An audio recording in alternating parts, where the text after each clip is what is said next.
বুকের সাহস আর হাতের লাঠি নিয়ে অন্যায়ের বিরুদ্ধে একা বুক চিতিয়ে দেওয়ার সেই দৃশ্যটাকে আপনারা কখনো ভুলতে পারবেন? জুলাই আন্দোলনের সেই মহাকাব্যিক মুহূর্তটিকেই আজ আমি আমার ক্যানভাসে জীবন্ত করে তোলার চেষ্টা করেছি। ছবিটা আঁকা শুরু করেছিলাম একদম গোড়া থেকে। প্রথমে হালকা পেন্সিল দিয়ে বাংলাদেশের মানচিত্রের সীমানাটা এঁকে নিলাম।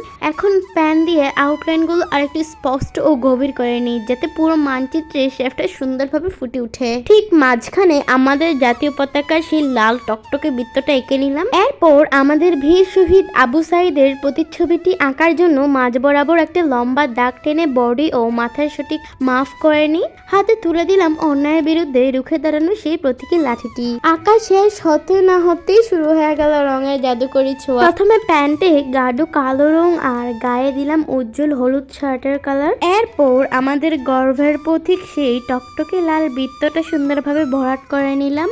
আর সব শেষে পুরো মানচিত্র জুড়ে ছড়িয়ে দিলাম আমার প্রিয় জন্মভূমির সবুজ রং। রং শেষ হতেই অসাধারণ এক অনুভূতি সৃষ্টি হলো। মনে হলো ভালোবাসার রঙে যেন আমাদের ইতিহাসটাই জীবন্ত হয়ে উঠেছে। আমার আজকের ছবি আঁকাটি আপনাদের কেমন লাগলো অবশ্যই কমেন্টে জানাবেন।